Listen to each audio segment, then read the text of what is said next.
Hey, welcome back to Milton Daily Homes. Chuck here. We get a list of 9 properties. The last 2 days have been hosted narrative, just written episodes, but we're hosting here today. We have 9 listings, so a bit quieter than yesterday's episode, but there's about 2 or 3 things that I'll mention, and then we'll bounce out of here. So first one up is Tight Court. It's a rear lane townhouse. It's got a double car garage, and it's $689. So really one of the best ways, cheapest ways to buy a double car garage. Now, there's another interesting thing on the main floor here. These do not have basements. They're just on slabs. But if I were to walk backwards from this, that's essentially your backyard. And no, you can't put a hot tub here too. I've already checked that for a client.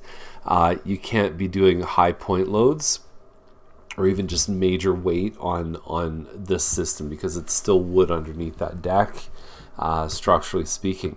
So double car garage for under $700 sounds good. You've got 3 bedrooms upstairs.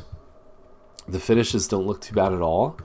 I've really seen the wisdom in these, even though they don't have a backyard. I think getting that 2-car garage, getting the open layout, they're actually really nice floor plans. So this is what you see right when you walk in the front door. Your garage entrance is here.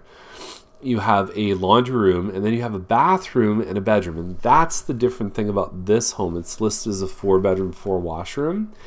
And what I've seen some people do is they've actually changed the door position. So they'll put the door right when you come in. They'll block this off here. They'll have it kind of set up so that there's a separate entrance almost.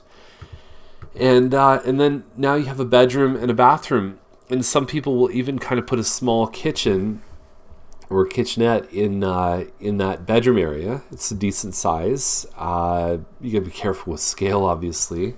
But it's a great in-law suite. It's even a great office space. So if you think about like a lawyer, or there's other professionals that have, that are allowed to work from home, you got space to use the washroom, you got space to work. Recording studio would be another thing. Get your friends over, come in, do a jam session. If anyone needs to use the washroom, it's right there. So I like the use of the space. The combination of bedroom and bathroom can work for a lot of different people. Possibly rented, but I don't know. I don't know if it's a long-term thing. I see it more as a short-term if they're going to take that space. Still pretty cool. And less than $700,000, I think, is a good place to be for a home like this. So if you want to talk about A-plus location, this is it right here on Mary. So you're maybe 8 doors in from Bronte. You've got Victoria Park. You got Town Hall. All the Main Street shops right here. You've got Rotary Park. You've got Mill Pond just over here. So there's a ton of really, really good. The fairgrounds. So you're close to everything. Amazing stuff. The value of a lot in downtown Milton, there hasn't been a lot, but to the best of my understanding, it's probably $550,000 to $600,000. Maybe it's a little over $6. $749 puts it in an interesting spot because the builders might even just go, I'm not going to go for it. It's too high. The building, you need to look at it structurally, and then sort of functionally, it's obsolete. I know Colin Best talks about that. Is really to have this kind of a living room, to have a very closed off kitchen, it's not what people want anymore. The bedrooms are very small. You can put additions. You can find someone who just wants the bones of this home, but they want to renovate the inside, which is probably a little less than half of what it would cost to build a new structure. But at this price point, it's like it doesn't really, you put 150 into this home. Is it going to be worth 900? Maybe. If somebody's building, they're not going to make their margins. Unless it's an end user who builds for themselves. Then at that point, maybe it's break even on what they can build for and what it's actually worth. But you can't build at this price and sell it and not lose money, in my opinion. So it's an interesting one. I'll kind of watch this one because I think that it's the lots downtown If you're buying long term, like if I was somebody who had a ton of money buying overseas, I don't think you can lose whatever price you pay long term. This is the southeast Oakville of Milton. It's really the area that eventually is going to be filled with all custom homes, and the trees are going to continue to become more mature, and it's just going to become a more desirable area. This part of town, if you think about it, you're anywhere from 5 to 7 homes an acre. They're now building probably 18 to 20 homes an acre, and that's only going to increase over time. Guess which area is going to be the most valuable? Now, Mattamy had this little kind of heyday, and they put these 50-foot lots out, and I love them because they're 50 by 98. The other option is you go 56 by 80, or you go with, well, that's pretty much it. That's the closest one. There's 43 by 88. But these are the biggest standard size lots that Mattamy ever made.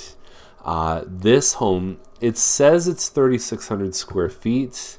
My understanding is different. So you've got 3455 in the floor plans. There's also a version of this home, if you look at, if you take out that loft above the family room, fill it in, you now have 3,855 square feet of space.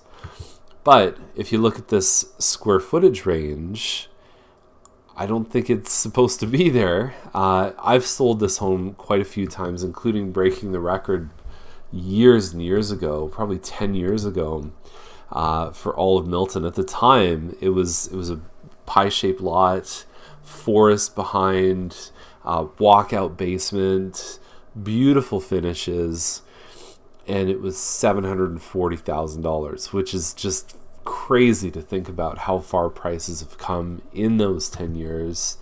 Very brown kitchen. That was the trend when these homes were built. That was the trend.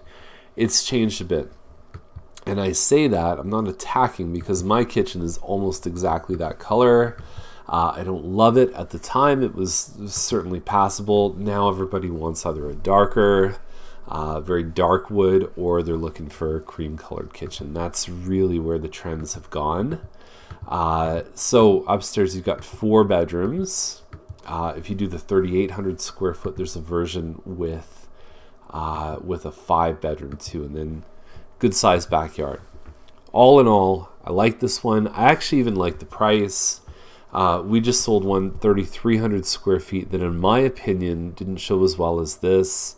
And you're getting more square footage, a little bit more finishing. We sold ours for 1.1. So this is one that's listened to the market. The stone and stucco is the highest elevation of this home, and it is worth something too. So I really believe that they priced this one very well. It's in a great school district, and if you buy in here, you've got Hawthorne Village School, you have Craig Kilberger, which are both walking distance. Very, very important. So, awesome pick. One of the best ones of today. So there we go. That's the list. If you have any questions, you know what to do. So I'm excited to announce, I haven't mentioned this up to this point, but we're doing a podcast in 2018, lining up everything for that. New websites rolling out. We have some exciting things planned for Daily Homes, for the Price Report, Sold Watch. It's all kind of stripping down and being rebuilt, and it's going to be better than it ever has been. Have a great day.